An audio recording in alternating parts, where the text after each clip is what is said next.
Bonjour. Depuis mercredi, avec la célébration des cendres, nous avons commencé le carême. Et ce dimanche sera donc le premier dimanche de carême. Le carême, ce sont 40 jours qui nous sont offerts pour nous préparer à la grande fête de Pâques. 40 jours où nous sommes invités à nous rapprocher de Dieu par la prière, à ouvrir notre cœur par la solidarité avec les personnes en difficulté, à gagner du temps pour cela par le jeûne. Ce premier dimanche, nous retrouvons Jésus au désert. Jésus qui, comme nous, se prépare. Écoute. En ce temps-là, après son baptême, Jésus, rempli d'Esprit Saint, quitta les bords du Jourdain. Dans l'Esprit, il fut conduit à travers le désert, où pendant 40 jours il fut tenté par le diable. Il ne mangea rien durant ces jours-là, et quand ce temps fut écoulé, il eut faim. Tu as bien entendu? Jésus reste pendant 40 jours. Ah, 40 comme le carême. Lui aussi, finalement, il vit son carême. En fait, 40 dans la Bible, c'est un chiffre symbolique. 40, ça veut dire le temps nécessaire pour grandir, pour mûrir. Après la sortie d'Égypte, les Hébreux, conduits par Moïse, mettront 40 ans pour traverser le désert. Jésus n'est pas seul dans cette épreuve. L'Esprit Saint, qui l'a rejoint à son baptême, est avec lui. Alors dans la Bible, la traversée du désert, c'est le risque de la tentation. Le diable, cela veut dire le diviseur, l'obstacle, c'est-à-dire ce qui me sépare de Dieu. Le diable lui dit alors, « Si tu es fils de Dieu, ordonne à cette pierre de devenir du pain. » Jésus répondit, « Il est écrit, l'homme ne vit pas seulement de pain. » Alors le diable l'emmena plus haut et lui montra en un instant tous les royaumes de la terre. Il lui dit, « Je te donnerai tout ce pouvoir et la gloire de ces royaumes, car cela m'a été remis et je le donne à qui je veux. Toi donc, si tu te prosternes devant moi, tu auras tout cela. » Jésus lui répondit, « Il est écrit, c'est devant le Seigneur ton Dieu que tu te prosterneras. À lui seul, tu rendras un culte. » Alors, première tentation, on va dire le matériel, le pouvoir de changer les objets. Et Jésus répond en citant la Bible. Le livre du Deutéronome, c'est justement le livre qui raconte comment les Hébreux dans le désert ont échoué à résister au mal. Jésus répond que les objets matériels, ce n'est pas tout. Il y a aussi la parole de Dieu à mettre dans nos vies. C'est ce que dit la suite de la phrase que Jésus cite. Deuxième tentation, le pouvoir, devenir tout-puissant. Et un pouvoir mensonger, parce que le diable propose quelque chose qui en fait n'est pas en sa possession. Et en plus, c'est reconnaître que tout ne vient pas de Dieu. C'est ce que l'on appelle les idoles.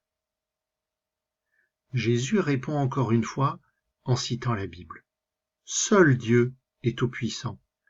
C'est devant lui que je me reconnais tout petit.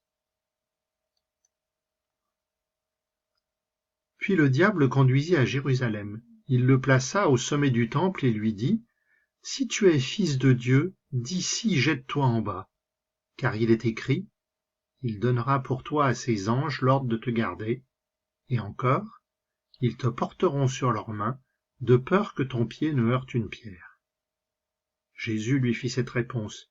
Il est dit, tu ne mettras pas à l'épreuve le Seigneur ton Dieu. Ayant ainsi épuisé toutes les formes de tentation, le diable s'éloigna de Jésus jusqu'au moment fixé. Alors la troisième tentation se passe à Jérusalem. Jérusalem, la ville sainte. Le diable conduit Jésus sur le temple, c'est-à-dire là où on vient prier Dieu. En quelque sorte, le diable met Dieu au défi. Et la troisième tentation, c'est de se faire Dieu à la place de Dieu, faire un miracle, montrer à tous sa toute-puissance. Et le diable a compris d'où Jésus tire sa force pour résister aux tentations. le diable se met à son tour à citer la Bible. Et si tu écoutes bien, à la messe dimanche, ces phrases, tu vas les entendre. Elles sont dans le psaume que nous chanterons après la première lecture. Et quand tu écouteras le psaume, tu comprendras que le diable cite la Bible n'importe comment. Il ne suffit pas de prendre une phrase au hasard dans la Bible. Il faut encore la faire résonner dans son cœur. Jésus répond toujours en citant le Deutéronome.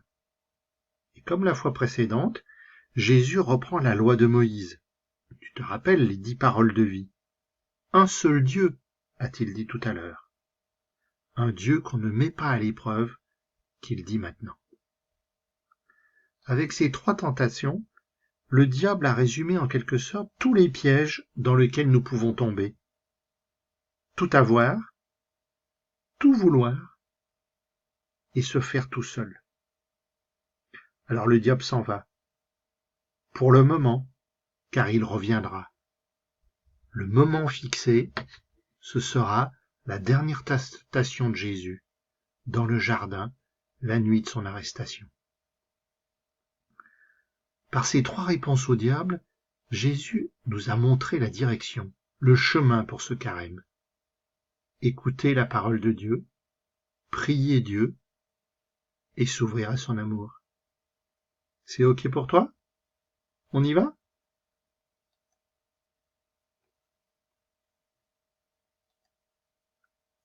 Je regarde les 5 doigts de ma main. Quand je prie, le pouce est le plus proche de mon cœur. Il me rappelle de prier pour ceux que j'aime. Je te prie, Seigneur, pour mes parents et ma famille.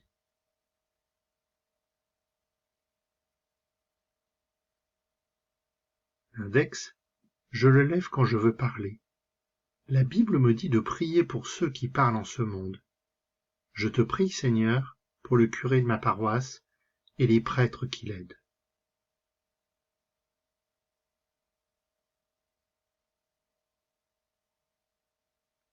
Parfois le majeur est utilisé pour maudire. Mais Jésus, tu me dis de prier pour nos ennemis plutôt que de les maudire. Je te prie, Seigneur, pour ceux que je n'aime pas assez.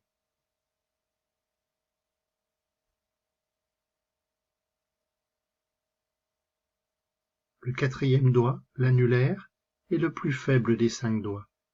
Il m'encourage à prier pour le plus faible de mon entourage. Je te prie, Seigneur, pour une personne que je connais, qui est malade ou en difficulté.